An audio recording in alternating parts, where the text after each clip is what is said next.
Good morning, children. This session we are going to see part 2 in solutions. Okay. So this session we are going to discuss some important contents. Let me see the contents now. First one about properties of solution. Next, aqueous solution, non-aqueous solution, saturated solution, unsaturated solution, supersaturated solution, concentrated solution, followed by dilute solution. Next one, true solution. Next, solubility, effect of temperature on solubility. Next one is concentration of a solution. Finally, we are going to see about the suspension. So these contents one by one we are going to see today. So first one, properties of solution.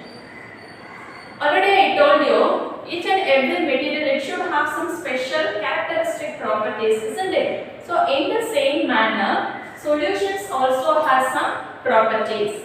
What are they?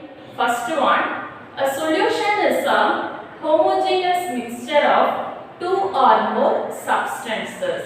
What do you mean by homogeneous mixture? Here, all the components or ingredients appear as a single phase. That is called a homogeneous. Okay. A solution is a homogeneous mixture of two or more substances. Okay. The solution does not allow the beam of light, okay, to scatter because of its particle size.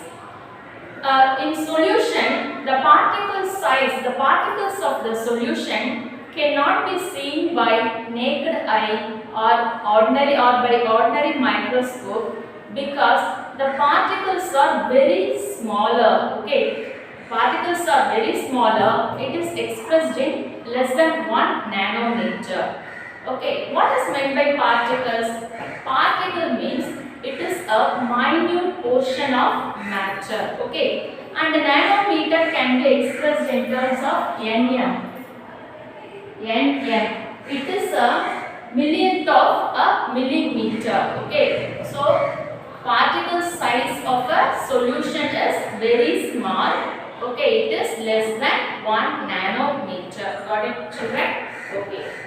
And next one, the particles are a solution. A solution is a stable one. Okay, a solution is a stable one. And if you take the solution, it may be, it is always transparent in nature. Okay, a solution is always transparent in nature. It may be colored or colorless. Okay, a solution is transparent in nature. It may be either colored or colorless. If you look at these two solutions, so this solution is a colorless solution, whereas this solution is a colored solution. Got it, children? So what are the properties?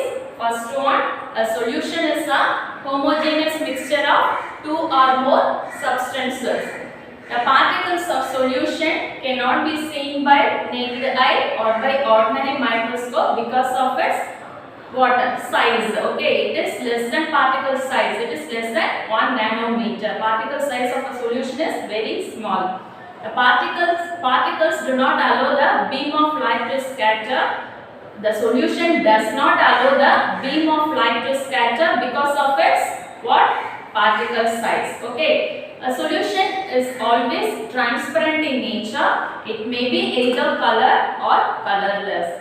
A solution is a stable one. Got it? Next, a solute from a solution cannot be separated by filtration. Okay. So these are some of the properties of solution. Got it, children? Shall we move to the next one? Good. Next we can move to the aqueous solution. What is meant by aqueous solution? Aqueous solution, actually it is a solution in which when a solute is dissolved in water, then it is said to be aqueous solution. Okay, what is the answer for aqueous solution? When a solute is dissolved in water, it is said to be aqueous solution. Otherwise, we can say a solution in which water acts as a solvent, it is called aqueous aqueous solution. What are the examples we can give for aqueous solution? Salting water, sugar in water, copper sulfate in water, right? So this is the copper sulfate powder, children.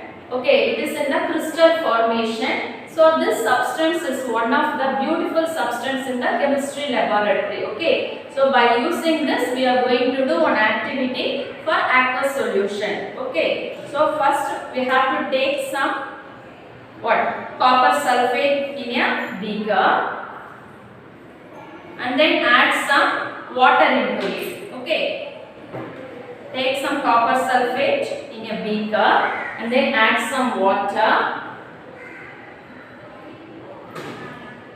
Mix it well.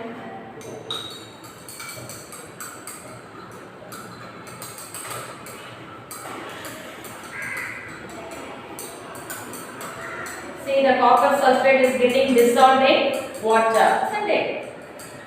We have to mix it well, then only all the copper sulfate substance evenly gets mixed with water.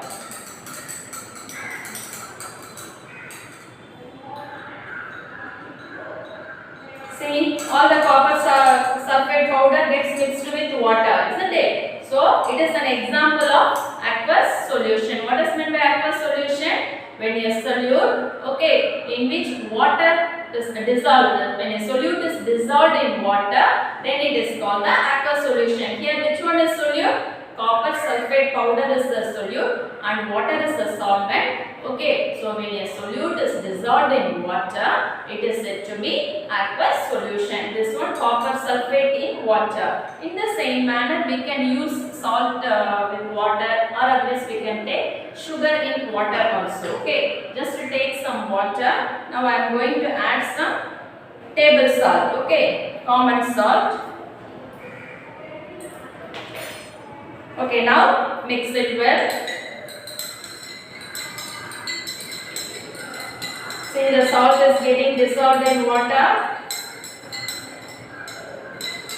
So, the solution in which water acts as a solvent is called the aqueous solution. So, this is the aqueous solution. Got it, children? You understand the concept of aqueous solution? What is aqueous solution? When a solute is dissolved in water, it is said to be aqueous solution. Shall we move to the next one? Right. Next one, non-aqueous solution. When a solute is dissolved in a liquid other than water, then it is said to be non-aqueous solution. Okay, what is meant by non-aqueous solution? When a solute is dissolved in liquid other than water, then it is called non-aqueous solution. For example, iodine dissolved in carbon tetrachloride. So CCl4. CCl4 means carbon tetrachloride. Okay, iodine is dissolved in carbon tetrachloride. Iodine is dissolved in carbon tetrachloride. Sulfur is dissolved in carbon disulfide. Okay, so CS2 means carbon disulfide.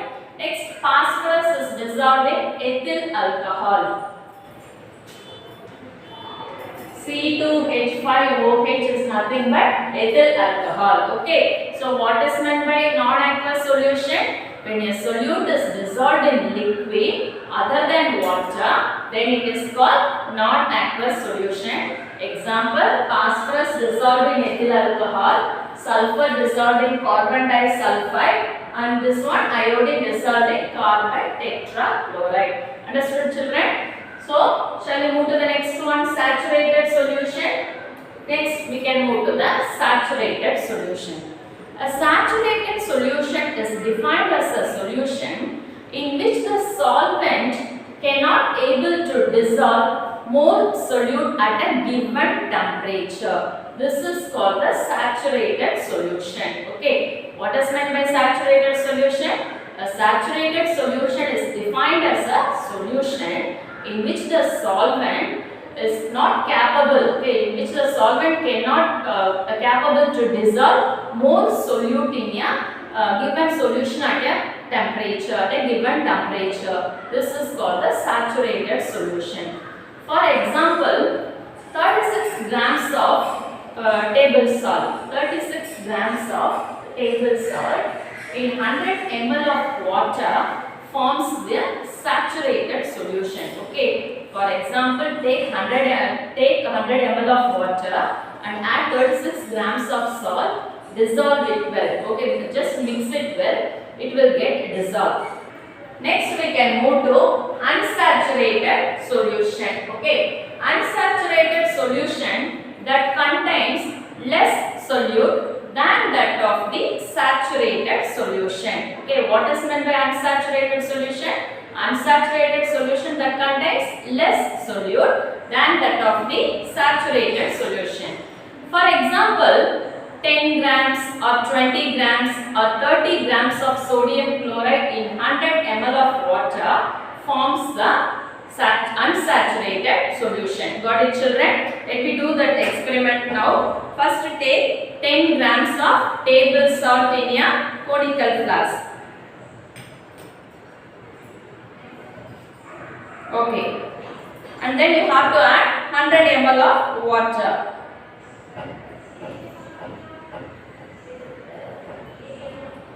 Okay, now mix it well.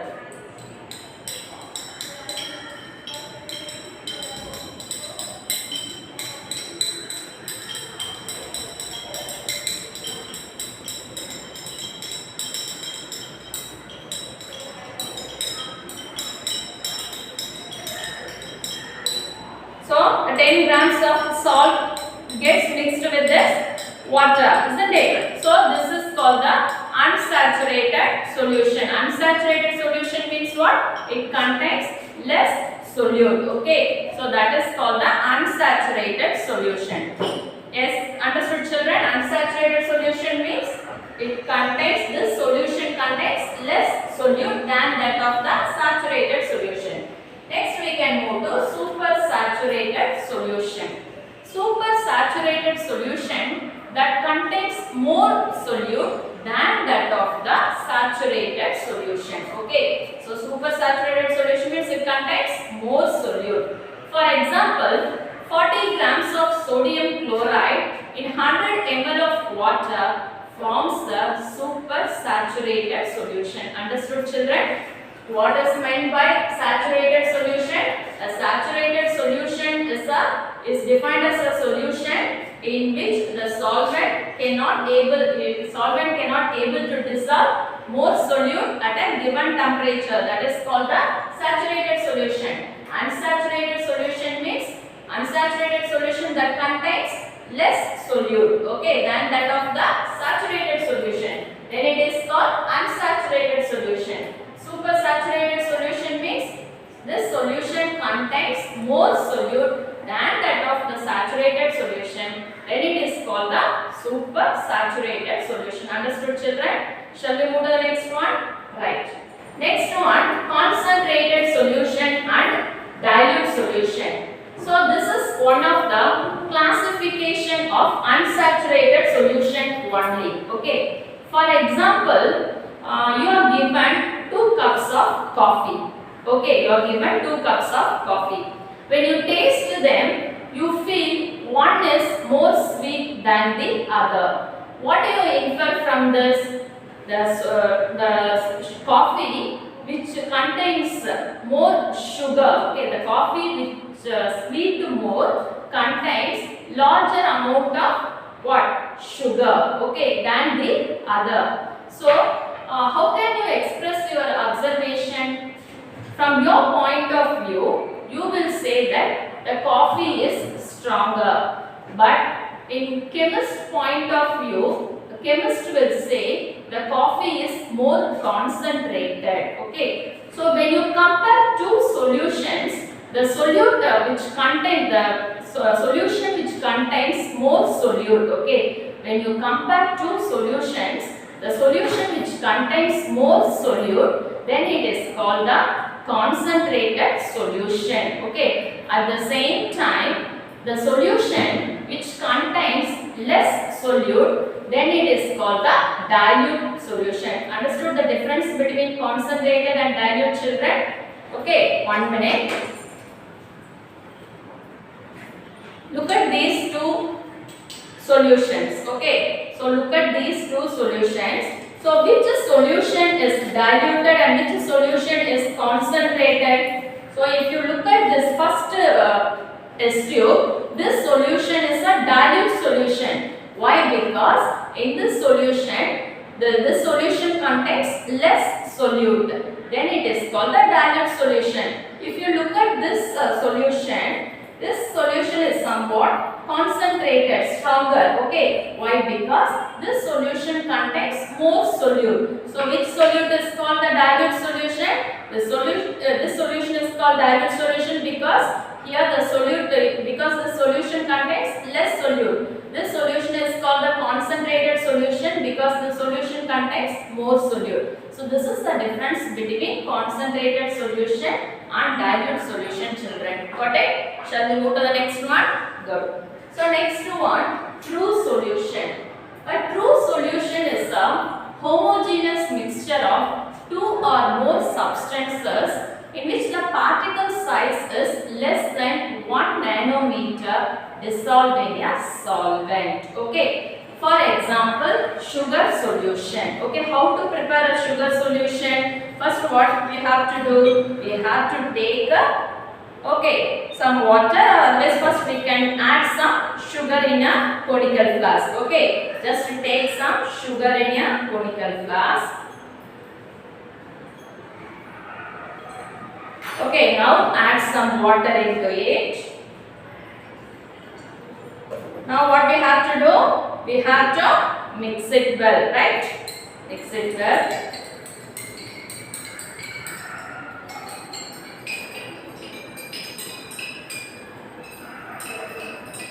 See, the sugar is getting dissolved in water.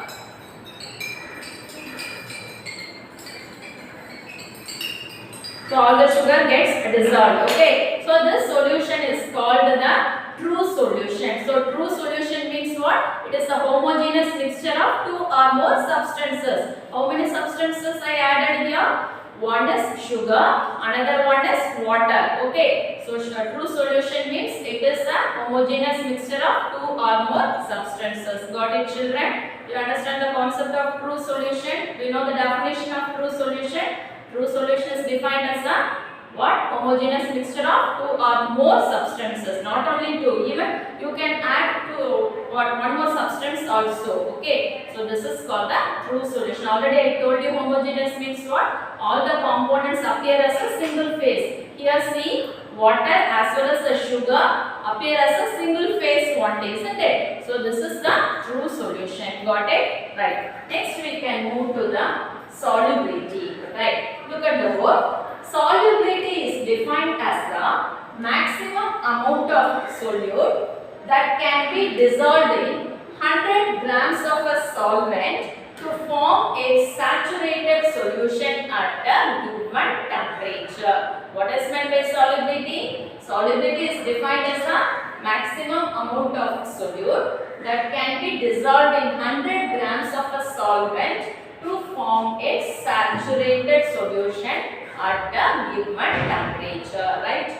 So solubility is equal to mass of the solute by mass of the solvent into 100. By using this formula, we have to calculate the solubility. Got it, children? Good. So next we can move to effect of temperature on solubility. Okay, effect of temperature on solubility.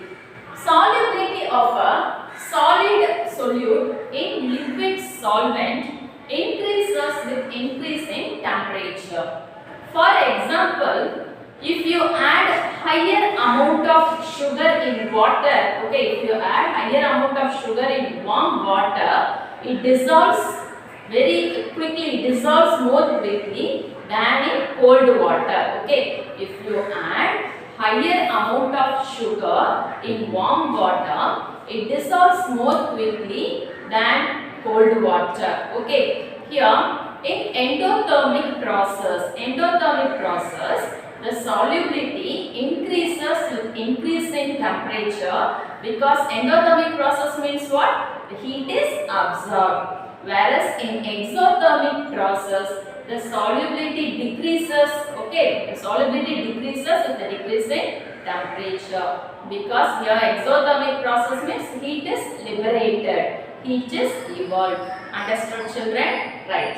Next we can move to concentration of a solution. Okay. So the concentration of a solution is defined as the amount of solute present in a given amount of solution, whether it may be mass or volume. This is the concentration of solution. Understood? So, concentration of a solution, that is mass percentage as well as volume percentage also, it involves in this concentration of solution. What is the difference between mass percentage and volume percentage? Let me see now. The mass of the solute in grams dissolved in 100 grams of solution, okay, is called mass by mass percentage.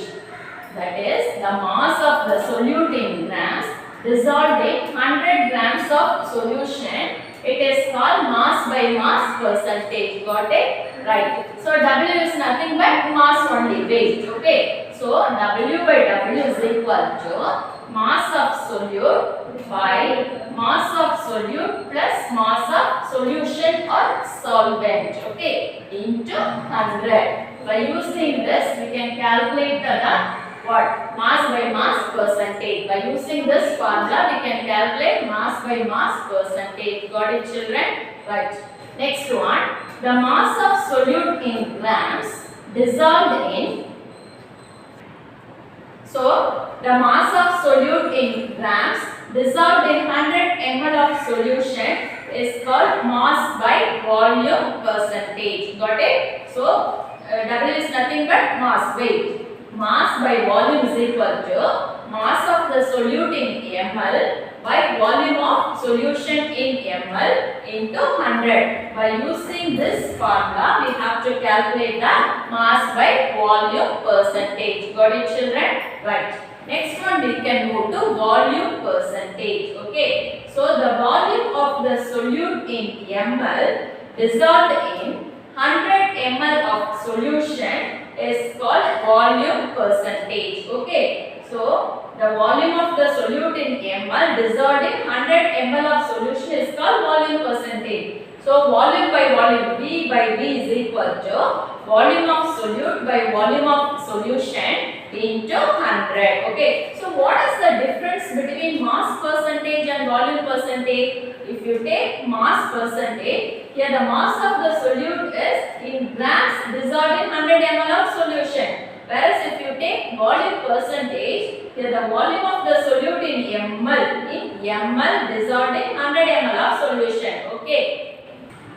Okay, children, next we can move to parts per million or parts per billion. Okay, parts per million short form is ppm, whereas parts per billion the short form is ppb. Okay, so the parts per million ppm unit is generally used for expressing concentration of trace amounts of substance present in total amount of the solution. Okay, so what is meant by the ppm? Why the ppm unit is used? Actually, this ppm unit is used for expressing the concentration of trace amounts of the substance. Okay, so this line is very important. Concentration of trace amount of a substance present in total amount of the solution. Okay, then what? So ppm is equal to mass of solute by mass of solution into 10 to the power 6. Okay, then what about ppb? Parts per billion. Parts per billion is equal to mass of solute by mass of solution into 10 to the power 9. Okay, so these formulas you should learn, ppm as well as ppb. Got it, children? Okay, next we can move to suspension. So suspension is nothing but it is a heterogeneous mixture, okay, in which the solute it will not get dissolved in the solution, but it is suspended throughout the solution. That is called the that is called suspension. Okay, suspension means it is an heterogeneous mixture in which the solute particles it will not get dissolved in the solution. Okay, but throughout the solution it is just suspended throughout the solution. This is called suspension. Okay. For example, chalk piece in water, isn't it? Chalk piece, it will not get dissolved in water, and sand in water. Okay. So if you take some sand,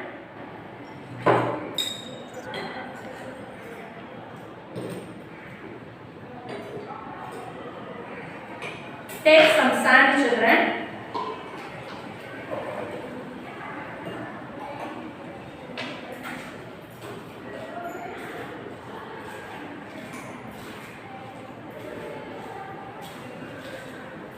Okay, take some sand and add some water into it.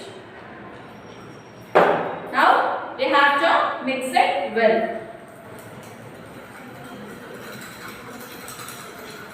Thoroughly mix with the water, mix with this glass rod.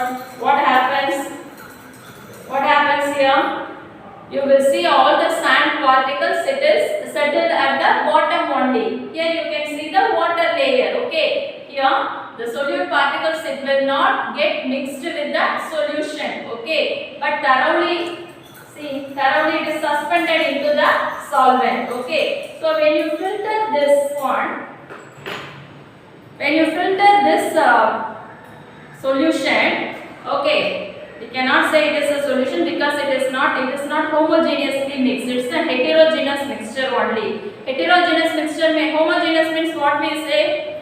Homogeneous means all the components appear as a single phase. Okay, this is a homogeneous mixture, but this is a heterogeneous mixture because here the components, it is not thoroughly mixed. Okay, so if you use so this is a funnel, this is a filter paper. Okay, you have to make it 1 fold, 2 fold, and you have to keep the filter paper like this.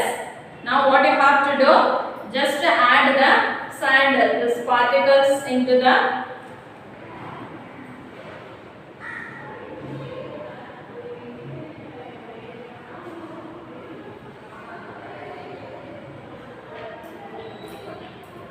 here. If you see the water, it will come down into the conical flask and all the residues in the sand. Okay, it will take some more time. All the residues, it will settle in the filter paper only. Okay, so it is a heterogeneous mixture only. So what is meant by suspension? Suspension means it is a heterogeneous mixture in which the solute particles, it will not mix, it will not dissolve, but thoroughly it is suspended throughout the solution. This is called suspension. So what is the difference between the solution and the suspension?